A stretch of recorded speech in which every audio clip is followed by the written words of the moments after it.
बरं, वयाची मर्यादा नाही, लहान या मोठे या, आणि वेळाची मर्यादा नाही. काळ वेळ नाम उच्चारिता नाही, आणि दोन्ही पक्ष पाही विठ्ठल विठ्ठल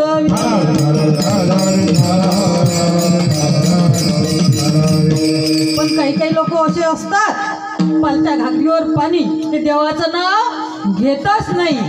एक माणूस समुद्रावर गेला आंघोळीले, कपडे सोबत घेऊन गेला, पण त्या लाटा असतात की नाही, त्यानं पाहिलं की लाटा आहे, लाटा जरा शांत झाल्या की आंघोळ करू. त्याच्या मागून एक साधुबा गेले, साधुबानं त्याच्या बाजूला आंघोळ केली, गेले आपली स्नान संध्या. साधू लोक 3 वेळा संध्या करतात, सकाळची प्रातः संध्या, दुपारची माध्यान्ह संध्या आणि संध्याकाळची सायं संध्या. 3 वेळा आंघोळ, 3 वेळा पूजा, 3 वेळा सूर्याला अर्घ्य देतात. हा शास्त्राचा नियम आहे. बघा, त्या साधूने बघितलं की हा माणूस उभा आहे, बाजूला आंघोळ केली, निघून गेले. परत आले, दुपारी आंघोळ केली, निघून गेले, तो तिथंच होता. परत संध्याकाळी आले, पण साधूच्यानं रावले जात नाही, बुडत हे जन म्हणून कळवळा येते.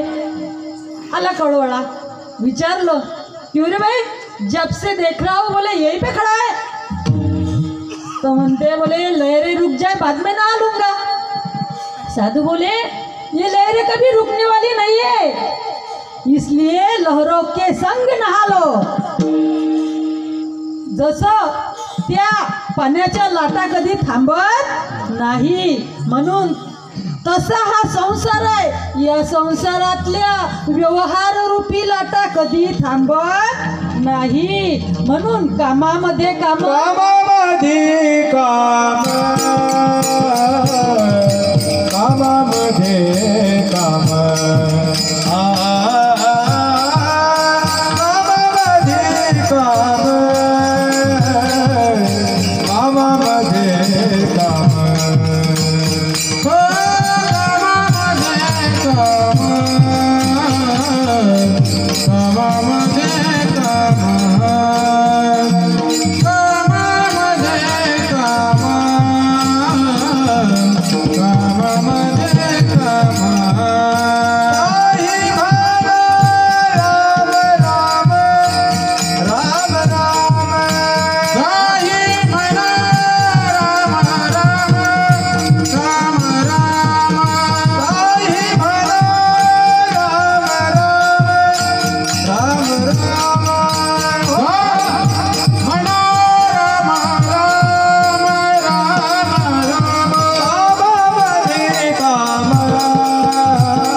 काम काही म्हणा राम राम, जाईल भावश्रम, सुख होईल दुःखाचे. विठ्ठल विठ्ठल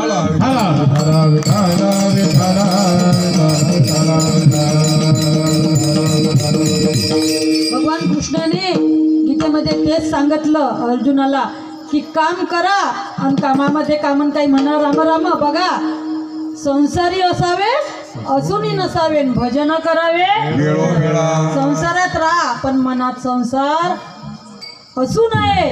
बघा, भगवद्गीतेच्या 5व्या अध्यायातला 10वा श्लोक कृष्णाला अर्जुनाला भगवंत सांगतात, ब्रह्मण्याधाय कर्माणि संगम त्यक्त्वा करोति लिप्यतेन स पापेन पद्मपत्रमिवांभसा. आणि याचा अर्थ 5व्या अध्यायातल्या 50व्या ओवीत सांगितला की बघ, तो कर्मे करी सकळे परी कर्म बंधा नाकडे, जैसे न सिंपे जळे पद्मपत्र. अर्थात कमळपत्र आहे, त्या पाण्यामध्ये कमळाचं फूल आहे, त्याच्यावर जर पाण्याचा थेंबही पडला ना, ते राहून देत नाही. अलिप्त कमाळ जाळी दैते अलिप्त कमाळ जाळी दैते अलिप्त कमाळ जाळी दैते अलिप्त कमाळ सत्यवादी नारी संसार काळा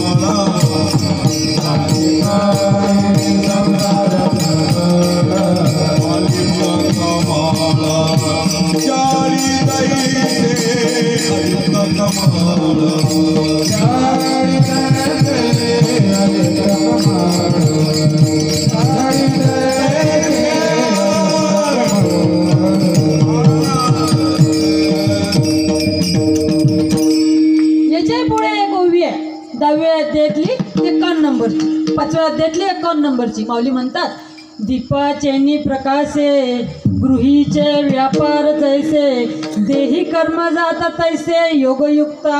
अर्थात रात्रीच्या वेळी अंधाराच्या वेळी आपण कामं करायसाठी अंधार घालवण्यासाठी दिवा लावतो.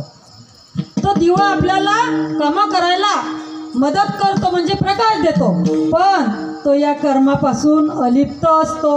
अगदी त्याचप्रमाणे या देहरूपी दिव्याने या प्रपंचामध्ये असताना कर्म करावं, पण या देहामध्ये प्रपंच, हा देह प्रपंचात असावा, पण या देहामध्ये प्रपंच नसावा. विठ्ठल विठ्ठल.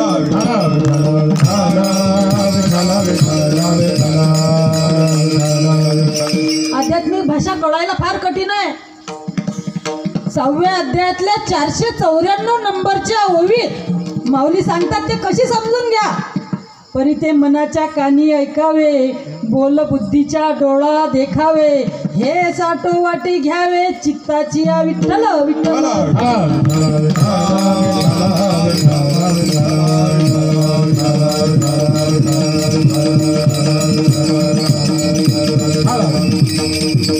तर अशा प्रकारे संतांनी आपल्याला उशीर होईल म्हणून मी थोडक्यात आटपते. अजून माझे 2 राहिले सांगायचे, नाही तर यातलंच भरपूर चालत होतं.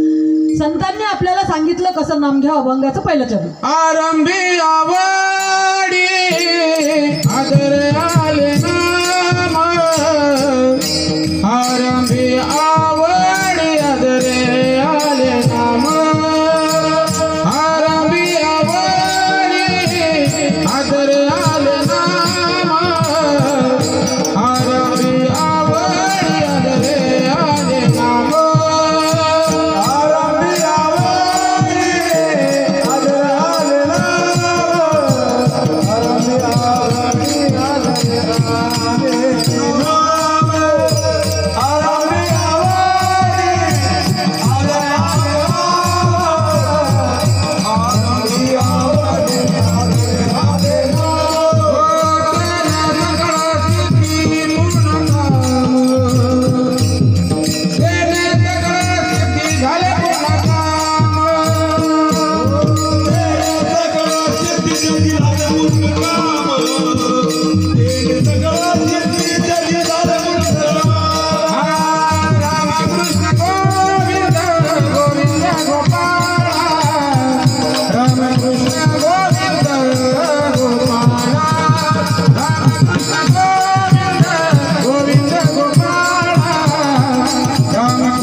भगवंताचं नाव घेतलं की हम तुम्हारे नाम पर तो तुम हमारे काम पर. विठ्ठल विठ्ठल.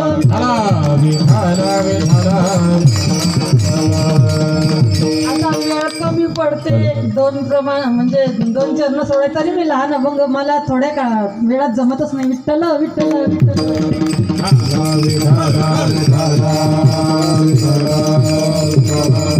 बघा भगवंताच्या नामाला महत्व काय, नाम का घेतलं पाहिजे. आता संक्रांतीच्या वेळेला आपण महिला मंडळी हळदी कुंकू करतो. करतो की नाही? सगळ्याच बाया करतात. आणि एक नाही दोन नाही, चांगलं रथसप्तमी लोक करतो. ते बुवानं नथ आणली की ते बाई मोठी सर्द्याची असते, काची म्हणतात ते, पुण्यशाही नथ असते, अलग अलग नथ असतात. आता ते काय म्हणतात ते बानूची निघली, माळसाची निघली.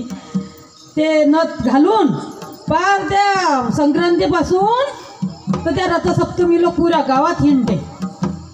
या देहाच्या पतीनं नथ आणली तर त्याचं नाव घ्याले पुऱ्या गावात हिंडते.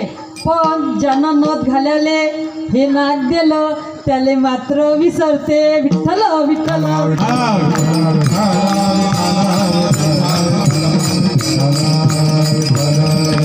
माझं म्हणणं असं नाही की तुमच्या घरच्या बुवाचं घेऊ नका, पहिले घ्या, मी बी घेत असतो. पण त्याच्यासोबत ज्याची खावी पोळी त्याची मग तेवढं तर करावंच लागेल.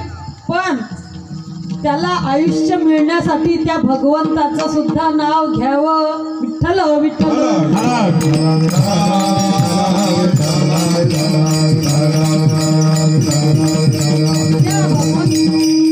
त्या भगवंताच्या नावामुळे सगळे कामं होतात असं संत अभंगाच्या दुसऱ्या चरणात सांगतात. रामकृष्ण गोविंद गोविंद गोपाळ. रामकृष्ण गोविंद गोविंद गोपाळ. रामकृष्ण गोविंद गोविंद गोपाळ. रामकृष्ण गोविंद गोविंद गोपाळ. रामकृष्ण गोविंद गोविंद गोपाळ. रामकृष्ण गोविंद गोविंद गोपाळ. रामकृष्ण गोविंद गोपाळ. रामकृष्ण गोविंद गोपाळ. तुम्हाय माऊली जीवित जिव्हाळा. तुम्हाय माऊली जीवित जिव्हाळा. रामकृष्ण गोविंद गोविंद गोपाळ. रामकृष्ण गोविंद गोपाळ. तुम्हाय माऊली जीवित जिव्हाळा. तुम्हाय माऊली जीवित जिव्हाळा. रामकृष्ण गोविंद गोपाळ. रामकृष्ण गोविंद गोपाळ.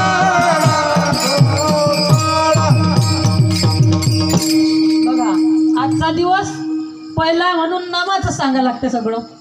कोणतेही कीर्तनकार पहिल्या दिवशी नामाचंच सांगतात. नामाला किती महत्त्व आहे एक उदाहरण सांगते आणि नंतर मग सेवेला पूर्ण विराम देईन. कारण तुम्हाला आणखी दिवसा कथेला बसणं, सकाळी काकडा, म्हणजे काही काही आमच्या गावात कसं आहे, काही काही समजा स्पेशल असतात काकड्यासाठी, की सकाळी काकडा आणि दिवसभर मोकळा. काही काही काकड्याला तेच असतात, कथेला येतच असतात, हरिपाठाला येतच असतात, कीर्तनाला येतच असतात. मग त्याच्यामुळे लोळ येते म्हणून जास्त काही सांगत नाही. एक छोटंसं उदाहरण सांगते. बघा की उज्जैन नगरीचा, अवंतिका नगरीचा राजा होता भोज. त्या भोजराजाच्या नगरीमध्ये कालिदास नावाचे गुरु होते, त्यांचे राजपुरोहित. ते हुशार होते. त्यांच्या मार्गदर्शनाखाली या भोजराजाचं राज्यकारभार चालत असे. आता झालं असं की ते न सांगताच बाहेर गावाला कुठंतरी निघून गेले, परप्रांतामध्ये निघून गेले. आता परराष्ट्रातल्या राजाला माहिती पडली ही गोष्ट आणि पाठवला संदेश की बा तुमच्या गुरुशी आमच्या गुरुला संवाद साधायचा आहे आध्यात्मिक विषयात. आता राजा विचारात पडला. 8 दिवसानं सांगतो म्हणे बा.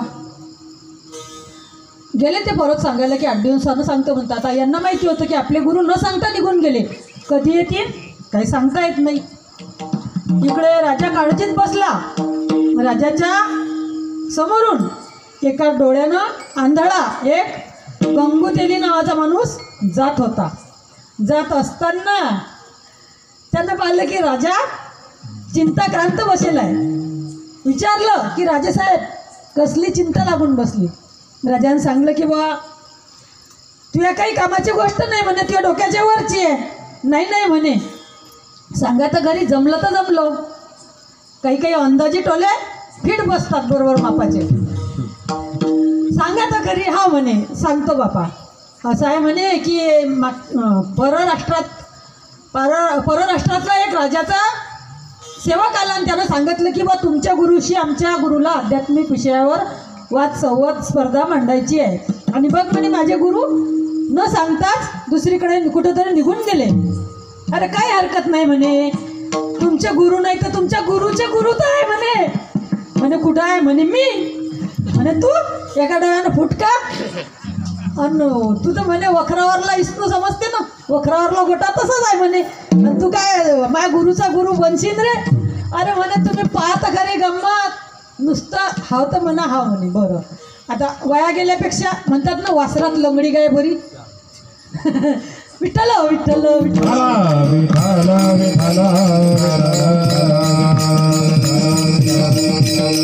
यानं गळ्यानं हाव म्हटलं. सांगा म्हणे की रविवारी या त्या राजाले, तुमच्या गुरुला पाठवून द्या म्हणा. आणि आमच्या गुरु तर नाही पण आमच्या गुरुचे गुरु आहे, कालिदासाचे गुरु आहे असं सांगितलं निरोप. आता त्याला वाटलं काही पंचायत झाली. आपण म्हटलं की बा याचे गुरु नाही तर संधी साधू आणि याचं राज्य जिंकून घेऊ, आक्रमण करू काहीतरी असं. पण आता या गुरुचे गुरु आहे, काही पंचायत झाली, आपलीच आपल्याला महागात पडली. जाऊ द्या म्हणे. आता केली हिंमत, गेला इकडे. या एका डोळ्याच्या फुटक्या यानं काय केलं, गंगूतेल्यानं मस्तपैकी 7 भाकरी आणि एवढं मोठं दयाचं गाडगं घेतलं आणि 12 बंदी धोतर, एक बांडीस समजते ना तुम्हाला, बांडीस त्याला 2 खिशे असतात, एक जानवं घातलं. आता आम्ही खेड्यातलं आहे म्हणून आमची भाषा अशी आहे, कळते ना. विठ्ठल विठ्ठल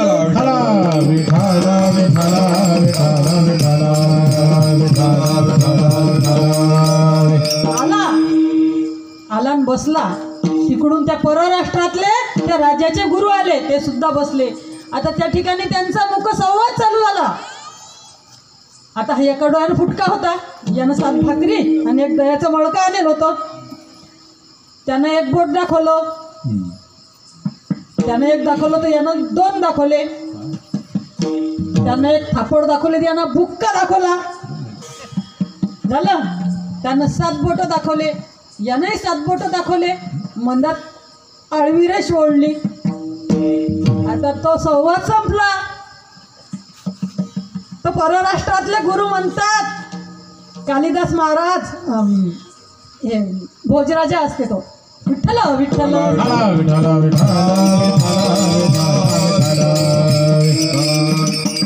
भोजराजाला म्हणतात की राजासाहेब तुमचे गुरु जिंकले, तुमच्या गुरुचे गुरु जिंकले. गुरु म्हणजे दादा गुरु, ते जिंकले, मी हरलो, क्षमा असावी. राजा म्हणते काही हरकत नाही, थोडंफार बक्षीस दिलं. पण मग ते जाण्या अगोदर मला एक विचारायचं आहे की तुम्ही खूप ज्ञानी लोक आहे आणि आमच्यासारख्या अज्ञानी लोकांना तुमच्यासारखा हा संवाद काय झाला त्याच्याबद्दल काही कळलं नाही, कृपा करून काय संवाद झाला तो सांगा. ते म्हणतात की बा मी ना तुमच्या गुरुले विचारलं की या जगात ब्रह्म एकच आहे, पण त्यांनी 2 बोटं दाखवून सांगितलं की एक नाही 2 आहे, ब्रह्म आणि माया. मी त्यांना 5 बोटं दाखवले की पंचमहाभूते आहे, पण ते म्हणतात पंचमहाभूते जरी असले तरी या देहात आणि या जगात एकत्रित नांदतात, म्हणून त्यांनी अशी मूठ आवडली. अशा प्रकारे मी त्यांना म्हटलं की 7 समुद्र आहे. त्यांनी म्हटले हो, पण मध्ये दधी समुद्र आहे आणि दह्याचं मडकं होतं म्हणते त्याच्यासमोर. याच्याहून मला कळलं की यांना खूप ज्ञान आहे. हे दधी समुद्र आहे मेरू पर्वताच्या मध्ये. अशा प्रकारे त्यांनी सांगितलं म्हणे, म्हणून ते जिंकले, मी हारलो. त्या ठिकाणी त्यांची बोळवण झाली, चालले गेले. आता ते गेल्यावर आली बारी या गंगूतेल्याची. विठ्ठल विठ्ठल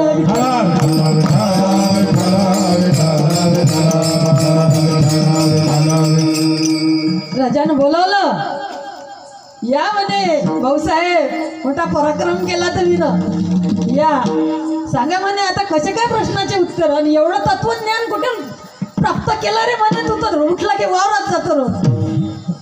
अरे काहीच नाही म्हणे, सगळे अंदाजी टोले मारले आणि पीठ मापाचे सगळे बसले. विठ्ठल अरे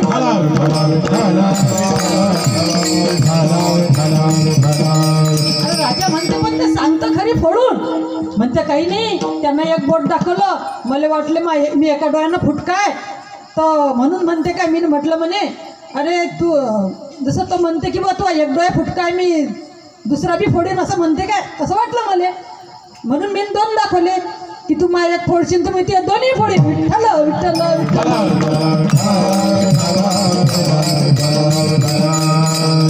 मग म्हणे अजून त्यानं काय म्हटलं म्हणे अजून त्यानं 5 बोटं दाखवले. मला वाटलं तो थापडच मारीन म्हणे काय. मी म्हटलं म्हणे तू थापड मारशील तर मी एका बुक्क्या तुला खालीच पाळीन. विठ्ठल विठ्ठल विठ्ठल.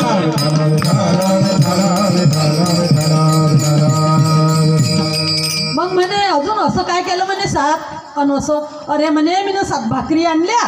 त्यानं मला विचारलं की ह्या 7 भाकरी. आता त्यानं त्या सप्तसमुद्राचं म्हटलं, मेरू पर्वत म्हटलं, दधी समुद्र म्हटलं. पण हा म्हणते मला त्यानं 7 भाकरीबद्दल चौकशी केली. आता याच्या मनात जी भावना होती जाकी रही भावना जैसी, याच्या मनात ते भावना होती. याच्याजवळ भाकरी होत्या तर हा म्हणते मला त्यानं 7 भाकरीचंच विचारलं. तर मी ना त्याला सांगलं की हा 7 भाकरी खातो पण अर्ध्या सकाळून आणि अर्ध्या संध्याकाळी आणि त्या या दह्याच्या मडक्यासोबत दह्यासोबत. विठ्ठल विठ्ठल.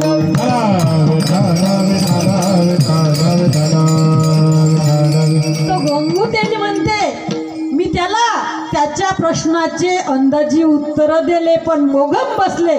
अगदी मापाचे टेलर कसे कपडे शिवते तसे फिटम फिट. विठ्ठल विठ्ठल.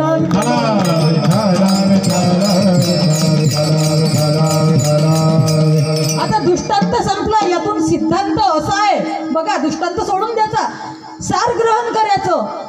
राजहंस पक्षासारखं माणसानं कधी महत्त्वाचं लक्षात ठेवलं पाहिजे, बाकीचं सोडून द्यायला पाहिजे. हे लक्षात यासाठी असतात दृष्टांत.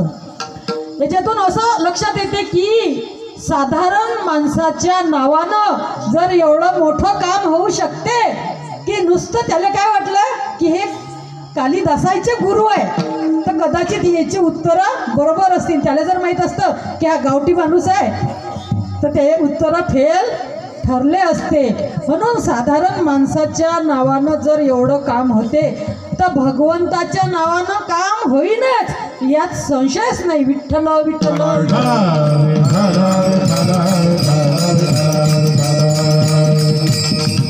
तर विठोबा रखुमाई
बघा अगदी 5 मिनिटात संपवते मी. भगवान कृष्णानं अर्जुनाला गीता सांगितली. त्यावेळेस 18व्या अध्यायातल्या 72 नंबरच्या श्लोकात वर्णन आलेलं आहे. नष्ट मोह स्मृतिर्लब्ध्वा प्रसादान्मय चितो सितोस्मी गत संदेह करिष्ये वचनं तव. अर्थात अर्जुन म्हणतो भगवंता तुमच्या या गीतारूपी वचनामृताने माझ्या मनातला संदेह मिटला, मला चांगली बुद्धी प्राप्त झाली. आणि याला तुकाराम महाराजचं प्रमाण आहे संदेहाच्या गाठी झालो पावटी. तर असं या भगवंताचं नाव सुद्धा आहे अभंगाच्या 3ऱ्या नामे सकळ संदेह फिटला.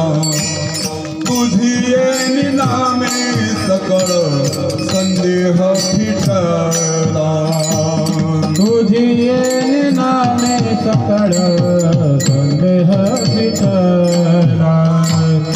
तुझी येणी नामे सकळ संदेह पिटला बाप रखुमादेवी वरू श्री विठ्ठला बाप रखुमादेवी वरू श्री विठ्ठला रामकृष्ण गोविंद गोपाळा रामकृष्ण गोविंद गोपाळा बाप रखुमादेवी वरू श्री विठ्ठला बाप रखुमादेवी वरू श्री विठ्ठला रामकृष्ण गोविंद गोपाळा रामकृष्ण गोविंद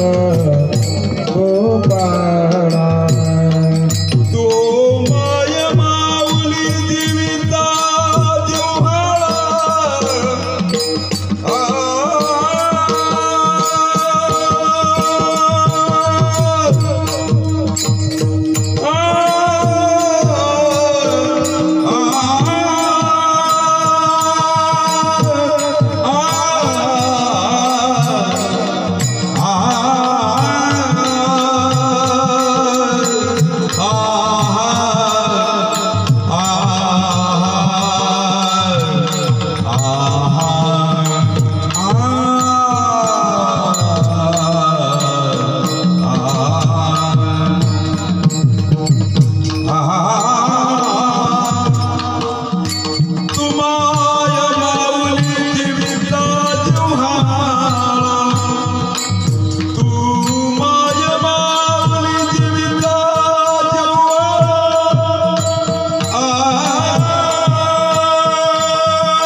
जो भजे हरि को सदा जो भजे हरि को सदा जो भजे हरि को सदा जो भजे हरि को सदा वही परम पद पावेगा वही परम पद पावेगा वही परम पद पावेगा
छोट्या वेळात अभंगाचं निरूपण करण्याचा प्रयत्न केला तरी एकदा संतांचं भजन करा. ज्ञानेश्वर माऊली ज्ञानराज महाराज ज्ञानेश्वर माऊली ज्ञानराज माऊली ज्ञानेश्वर माऊली ज्ञानेश्वर माऊली ज्ञानेश्वर माऊली ज्ञानेश्वर माऊली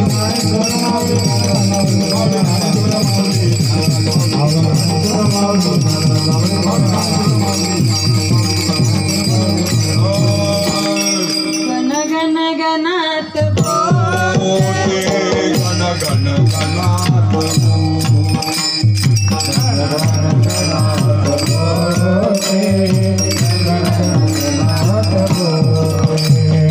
गण गण गणात कोणा नका करू टाळे वाजवायले. बोला गण गणात गण गण गणात गण गण गणात बोले. गण गण गणात गण गण गणात गण गण गणात बोले. गण गण गणात गण गण गणात गण गण गणात बोले. गण गण गणात बोले. गण गण गणात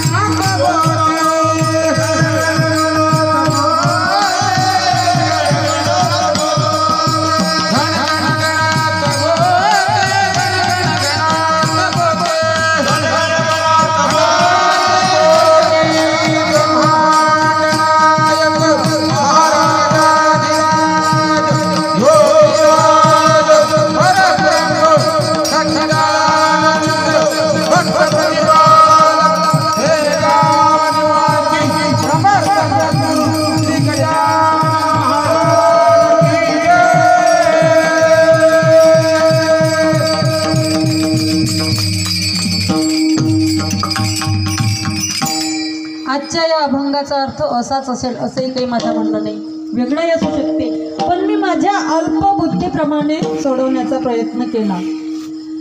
बालक बोबडा बोली वाकुडा विचुका पाऊली ते चोज करुणी माऊली रिजे जेवी. लेकरू लहान असते वाकडं तिकडं चालते तरी आईला ते आवडते. तसंच महाराजांनी मला सेवेला संधी दिली आणि माझी सेवा गोड करून घेतली. काही चुकलं असेल तर त्यांना मी क्षमा मागते. जे योग्य असेल ते प्रभू रामचंद्राच्या चरणी अर्पण करते आणि इथेच सेवेला पूर्णविराम. विठ्ठल जय जय विठ्ठल जय जय विठ्ठल जय जय विठ्ठल जय जय विठ्ठल जय जय विठ्ठल जय विठ्ठल जय जय विठ्ठल. बोलिलेले कोणी वेळे वाकुडी उत्तरे महाराज तुम्ही सिद्ध. ओ नाही विचारिला अधिकार म्यामुला महाराज तुम्ही सिद्ध. मनी ज्ञानेश्वर रंगाबायापैकी जरा महाराज तुम्ही सिद्ध. ज्ञानदेव तुकाराम ज्ञानदेव तुकाराम. ज्ञानदेव तुकाराम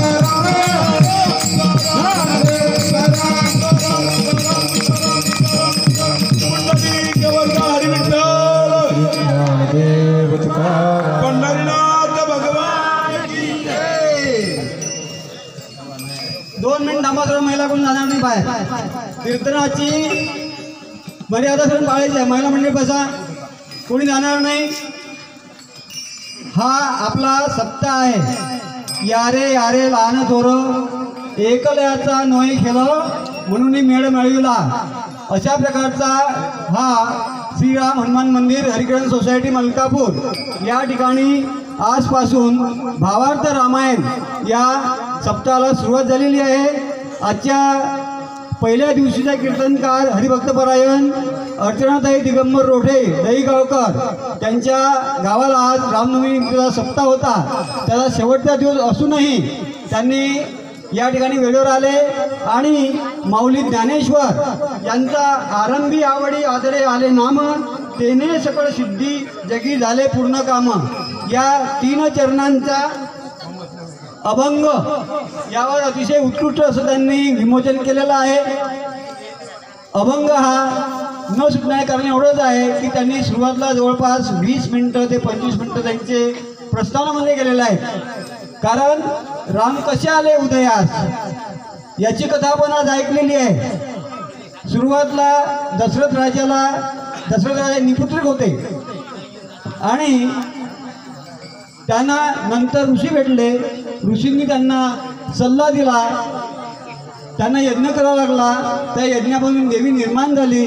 त्या देवीने प्रसाद त्यांना दिला आणि तो प्रसाद त्यांच्या तीनही पत्न्यांनी स्वीकारला, ग्रहण केला. आणि तेव्हा राम, लक्ष्मण, भरत, शत्रुघ्न हे दशरथ राजा पुत्र निर्माण झाले आणि आजच त्यांचा जन्मही झाला आणि आजच लग्नही झालं. अशा प्रकारचं हे भावार्थ रामायणाचा कार्यक्रम आपण हरिभक्तपर्यंत विजय महाराज गंगाळे यांच्या अतिशय सुमधुर वाणीतून आपण आज सुरुवात केलेली आहे. अशा प्रकारे आपला हा पहिला दिवस आहे. अतिशय आनंद पार पडलेला आहे. कथा सुंदर झालेली आहे. त्याप्रमाणे पहिल्या दिवसात कीर्तनसुद्धा खूप चांगल्या रीतीनं त्यांनी प्रयत्न केला अभंगाचा सोडवण्याचा, परंतु वेळ खरोखर कमी पडला तरी त्यांनी अति